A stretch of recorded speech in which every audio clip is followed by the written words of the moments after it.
আসসালামু আলাইকুম। Easy explanation থেকে আপনাদের সবাইকে স্বাগত জানাচ্ছি।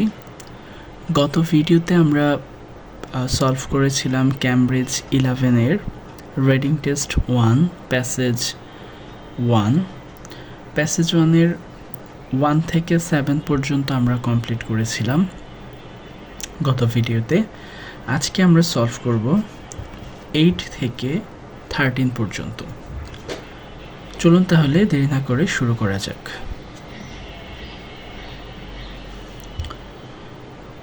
আমাদের 8 থেকে 13 পর্যন্ত যে কোয়েশ্চেনগুলো দিয়ে দেওয়া আছে সেগুলো হচ্ছে আমাদের ট্রু ফলস।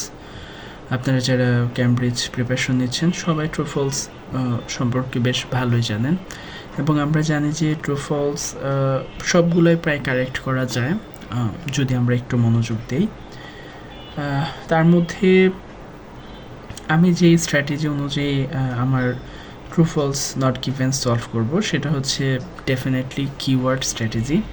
আমি এর আগেও যখন ফিল ইন দ্য ব্ল্যাঙ্কস করেছি তখনও আমি কিওয়ার্ডগুলো বেছে নিয়েছিলাম যাতে করে আমার কোশ্চেন সম্পূর্ণ প্যাসেজ থেকে আমি কোশ্চেনটা খুব সহজেই খুঁজে বের করতে পারি। ঠিক একইভাবে ট্রু ফলসের ক্ষেত্রেও আমি সেই কিওয়ার্ডসগুলো খুঁজে নিব। কিওয়ার্ডসগুলো খুবই গুরুত্বপূর্ণ যাতে করে সম্পূর্ণ প্যাসেজ থেকে আমরা লোকেট করতে পারি যে আমাদের উত্তরটা এক্স্যাক্টলি কোথায়। সো প্রথমে যদি আমরা একটু প্রথম কোশ্চেনটাতে দেখি, methods for predicting the Earth's population have recently changed. তার মানে জনসংখ্যার প্রিডিক্টিংয়ের যে পদ্ধতি আছে সেটা সম্প্রতি পরিবর্তন হয়েছে। এর অর্থটা দ্বারা এরকম, আরেকটু বলে রাখা ভালো, আমাদের এই কোশ্চেন স্টেটমেন্টের সাথে যদি আমাদের প্যাসেজ হুবহু মিলে যায় তাহলে হচ্ছে আমরা সেটাকে ট্রু দিব। ঠিক যেমনটি এখানে বলা আছে, if the statement agree with the information. Statement যদি আমাদের প্যাসেজের সাথে যদি আমাদের এই স্টেটমেন্টের সাথে প্রশ্নের সাথে যদি আমাদের ইনফরমেশন যেগুলো দিয়ে দেওয়া আছে সেগুলো যদি হুবহু মিলে যায় তাহলে ট্রু। যদি কন্ট্রাডিক্টস হয় সেক্ষেত্রে আমাদের ফলস। আর যদি এরকম কোনো কিছু দিয়ে দেওয়া না থাকে তাহলে অবশ্যই সেটা নট গিভেন। সো আমরা যেটা করব সেটা হচ্ছে প্রথম দুইটা প্রশ্নের আমরা কিওয়ার্ডসগুলো খুঁজে নিব, সেক্ষেত্রে আমাদের একটু হেল্প হবে দ্রুত খুঁজে পাওয়ার জন্য। Methods for predicting earth's population have recently change. আমরা এখান থেকে মেথড নিয়েছি যে কোনো একটা পদ্ধতি হতে পারে, মেথড নিয়েছি, আর্থস পপুলেশন নিয়েছি এবং রিসেন্টলি চেঞ্জ নিয়েছি। নেক্সট আমরা যেটা নেব সেটা হচ্ছে human beings are responsible for some of the destruction to food producing land. তার মানে হিউম্যান বিং দায়ী ধ্বংস করার জন্য। কি ধ্বংস করেছে সেটা হচ্ছে ফুড প্রডিউসিং ল্যান্ড। যে জমিতে ফসল চাষাবাদ করা হয় সেই জমিটা ধ্বংসের জন্য মানুষই দায়ী। সো আমরা যদি প্যাসেজে যাই, আমরা গত প্যাসেজে এখান থেকে কোনো হিউম্যান বিংস অথবা আমাদের এখানে আর্থস পপুলেশনের কোনো কথা কিন্তু আমরা এই প্যাসেজে পাইনি। এই প্রথম প্যারাগ্রাফে আমরা দ্বিতীয় প্যারাগ্রাফ ভার্টিক্যাল ফার্মস নিয়ে আমাদের আলোচনা হয়েছে, সেখানেও আমরা তেমন কিছু পাইনি। নেক্সট হচ্ছে আমাদের এই যে অংশটুকু, সেখানে আমাদের হিউম্যান পপুলেশনের কোনো কিছু আমরা পাইনি। একই সাথে আমাদের আর্থস পপুলেশন নিয়েও কিছু বলা হয়নি। আমরা এই প্যারাটুকুতে আমরা দেখতে পাচ্ছি ইট টুকস হিউম্যান। তার মানে যেহেতু আমাদের এখানে হিউম্যানের কথা বলে দেওয়া আছে কিন্তু আর্থস পপুলেশনের কথা আমাদের এই প্যারা এবং এই প্যারাতে কোথাও বলে দেওয়া নাই। তার মানে আমরা ধরেই নিতে পারি যে methods of predicting earth's population have recently changed, এরকম কোনো কথা আমাদের এই দুই প্যারাতে বলা নেই। তাহলে আমরা এটাকে নট গিভেন দিতে পারি। তার কারণ হচ্ছে যেহেতু পরের প্রশ্ন human beings are responsible, human বিংয়ের কথা চলে আসছে, সে অনুযায়ী আমরা ধরে নিতে পারি যদি প্রথমটার উত্তর থাকতো প্রথম দুই প্যারাতেই থাকতো, যেহেতু আমাদের প্রথম দুই প্যারা আমরা এখনও আর্টস পপুলেশনের কোনো কথা পাইনি, সেক্ষেত্রে আমরা এটা নট গিভেন ধরে নিচ্ছি। তাও আমি একটু পরে নট গিভেনটা দিচ্ছি, কারণ আমি যদি দ্বিতীয়টার উত্তর কনফার্ম হয়ে যায় সেক্ষেত্রে আমি এটাকে নট গিভেন দেব, কারণ আপনারা জানেন ট্রু ফলস নট গিভেন এটা একটা ধারাবাহিক প্রশ্নোত্তর, প্রথমটার পর দ্বিতীয়টা শুরু হয়, দ্বিতীয়টার পরে তৃতীয়টা, এমনটাই হয় most of the time. So আমরা দ্বিতীয় প্রশ্ন উত্তরে চলে যাই। Human beings are responsible for some of the distraction for food producing land. It took humans 10,000 years to learn how to grow most of the crops we now take the granted. Along the way, we despoiled most of the land we work. Yes, আমরা যদি এই লাইনটুকু একটু দেখি, along the way we despoiled most of the land we worked. We means আমরা নিজেরা human, despoiled ধ্বংস করছি, most of the land we work আমরা অধিকাংশ জমি যেখানে আমরা কাজ করছি। Often turning verdant natural ecozones into semi arid desert, যার ফলে একটা ছোট্ট মরুভূমি হয়ে যাচ্ছে। Within the same time the fame involve an urban spaces which is 60% the human populations now live vertical from cities. Alright, তার মানে আমাদের এখানে আমরা এটা ধরে নিতে পারি human being are responsible from destruction of food producing land. এখানেও আমাদের বলা দেওয়া আছে we despoiled most of the lands we work, that means আমাদের 9 নম্বর অ্যান্সার হবে ট্রু। যেহেতু আমরা 9 নম্বর পেয়ে গেছি এবং 8-এর কোনো অ্যান্সার আমাদের আগে দিয়ে দেওয়া ছিল না, 8-এর কোনো অ্যান্সার আমরা আগে দিয়ে দেওয়া ছিল না, সেহেতু আমরা 8 নাম্বারটাকে নট গিভেন দিতে পারি। নেক্সট হচ্ছে the crops produce in vertical farms will depend on season. Crops produce যে সমস্ত ফসলগুলা ফলে ইন ভার্টিক্যাল ফার্মস, ভার্টিক্যাল ফার্মে যে সমস্ত ফসল উৎপাদন করা হয়, উইল ডিপেন্ড অন সিজন, সেগুলো কি সিজনের উপর নির্ভর করে? আমরা যদি প্যাসেজে যাই,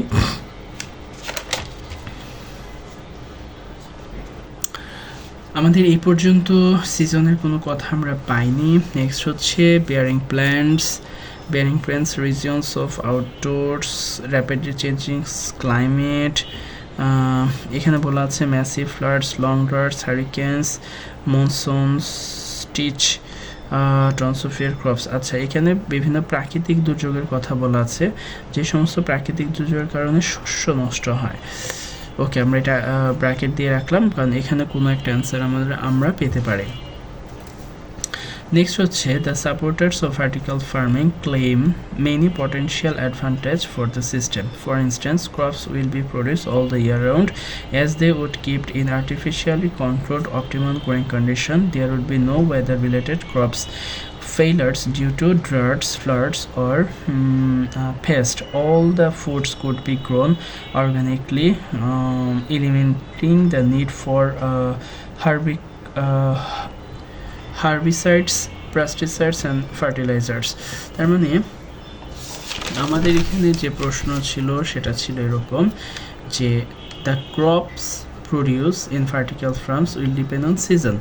শস্যগুলো উৎপাদনের জন্য সিজনের উপর নির্ভর করতে হয় কিনা। তো আমরা এখানে দেখছি যে এখানে সিজনের উপর নির্ভর করতে হয় না বলে আমরা পাচ্ছি যে the supports for vertical farming claim করতেছে যে advantage for the system, for instance crops would be produce all the year round. যেহেতু শস্য সারা বছরই জন্মাবে, তাই তাদের কোনো ঋতু পরিবর্তন তাদের কোনো বাধা দিতে পারবে না। As they kept in artificially control, যেহেতু তাদেরকে আর্টিফিশিয়ালভাবে কন্ট্রোল করা হয়েছে। অপটিমাল গ্রোয়িং কন্ডিশন এখানে আরেকটু ক্লিয়ার করে দেওয়া আছে, there is no weather related crop failure due to droughts, floods and pests. তার মানে সরি, এখানে the crops will be produce vertical farms will depend on season, এটা আমাদের টোটালি ফলস। নেক্সট প্রশ্নে বলা আছে some damage to food crops is caused by climate change.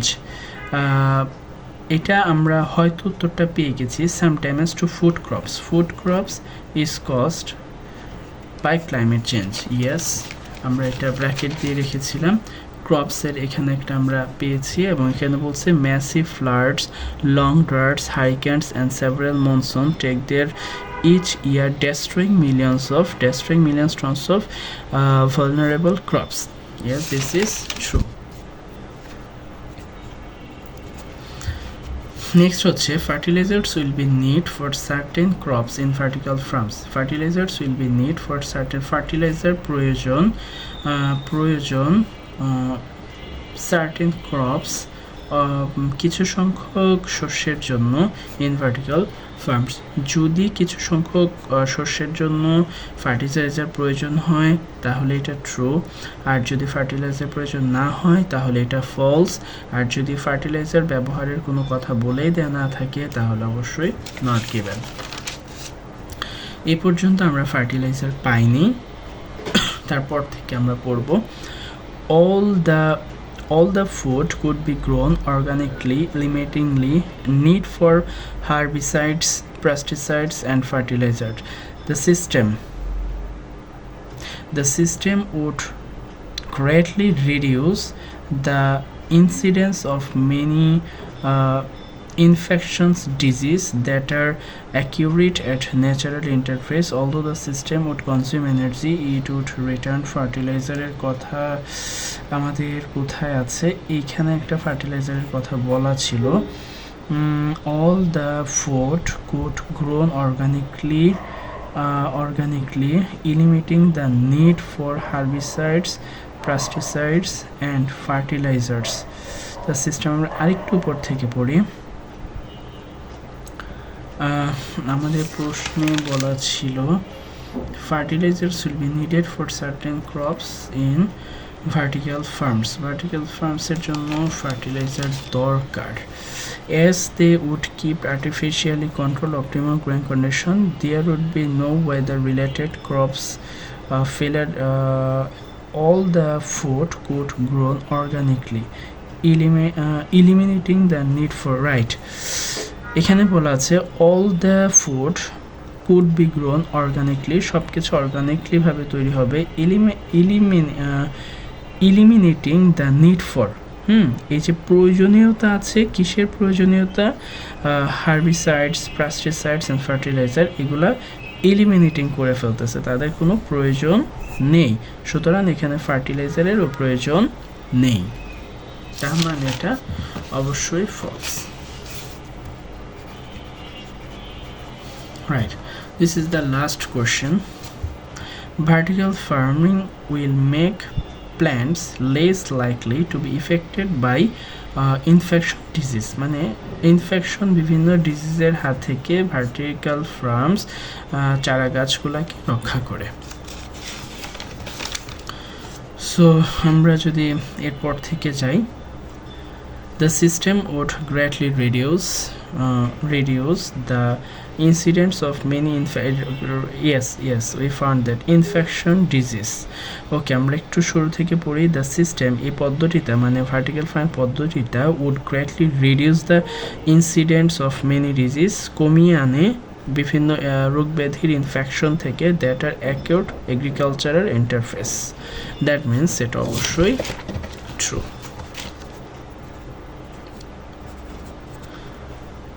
আশা করি আমাদের এক্সপ্লেনেশনটা আপনাদের কিছুটা হলেও ভালো লেগেছে। যদি ভালো লেগে থাকে অবশ্যই আমাদের সাথেই থাকবেন। আজকের মতো এখানেই বিদায় নিচ্ছি। আল্লাহ হাফেজ।